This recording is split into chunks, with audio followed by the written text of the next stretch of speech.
Hi foodies, Jenny here from Jenny's Walk, and today I'm going to be making some Parsad, the flour Parsad.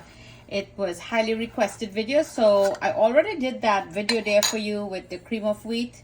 So today I'm going to be making just the regular Parsad flour one. So in here I have my evaporated milk, whole milk and sugar. I put it into the microwave and I zap it well, dissolve the sugar, obviously it's still very hot.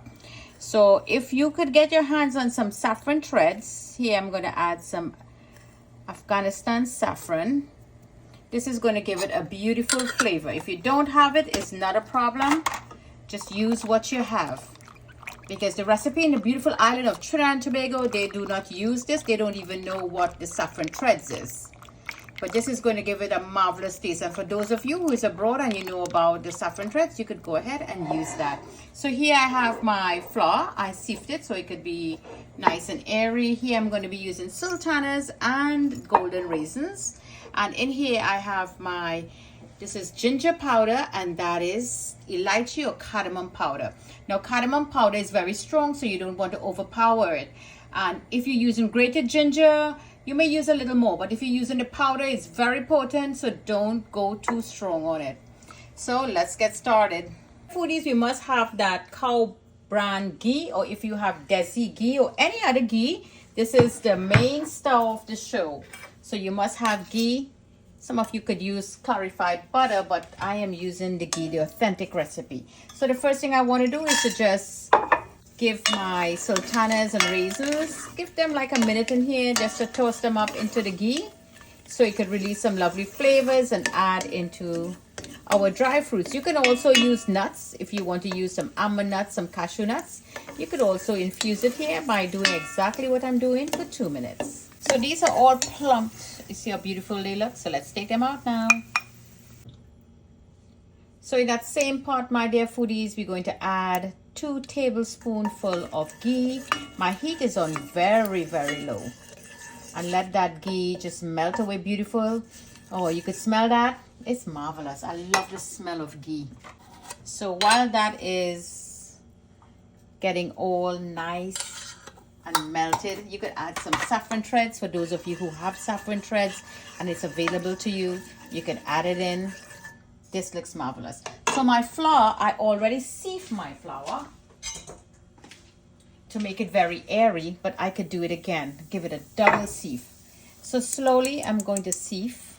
There you go. And we're going to continue stirring this flour into the ghee, and it's going to absorb, and we want to look for a beautiful color. So let me continue doing this. So here we go. It smells divine. So that ghee is all working up into the flour. So we're going to actually fry this or parch, whatever you want to say. And I'm going to try to acquire the color that I want, a nice light brown or golden brown color. That is actually what we're doing, is cooking out the rawness from the flour. So let me continue until I reach the color that I like. Lovely Parsad flour, Parsad here from Jenny's Walk. You know, I do things with a little twist. As I said, the saffron threads is completely optional, but if you have access to it, it do pack a beautiful flavor. Nice, earthy, beautiful flavor into your Parsad. So let me continue. Okay, my dear foodies, it have been like 7 minutes and this is a perfect color. You know, my husband is Puerto Rican. That's the cameraman, yes, and he can't resist the smell of this. He can't even wait for it to finish to try it. So in here, as you can see, it's a little bit yellow because that's from the saffron threads in there. Now we're going to slowly add this. Yep, we're going to add all of them, but go slow because you do not want to get burned. And simultaneously, you're going to stir. So now let's stir this up and bring this together. Now what we're doing, we are going to be cooking the flour. So at this point now, while we mix and mix and mix on very low heat, I want to add my ginger and my cardamom powder. And let me give that a good mix. There you go. Give this a good little mix and keep turning this now on medium-low heat. So let me continue. So this is looking really good, but it still is not done yet. So now at this point, my dear foodies, now if you're doing for your press, you know you're not going to taste, right? But I'm going to taste. I'm only showing you a method. This is not for press. This is for me. Oh, wow. The flavor is to die for. There's enough sweet in there. There's enough sugar. Let me get all of this in there. All my dry fruits and raisins. You could use dry nuts too. And I want to add a little bit more of the ghee on the top. So you're going to take about a teaspoonful of ghee, and we're going to finish up our lovely Parsad here from Jenny's Walk. You could use one sultana or only golden raisins only. I just want to be fancy.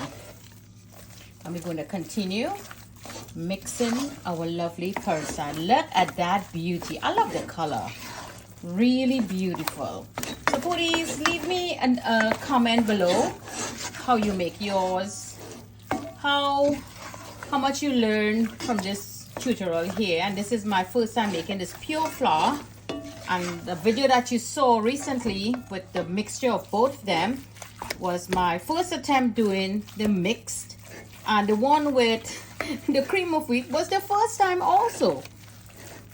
And we did a great job together. Me and you foodies, we are doing really good.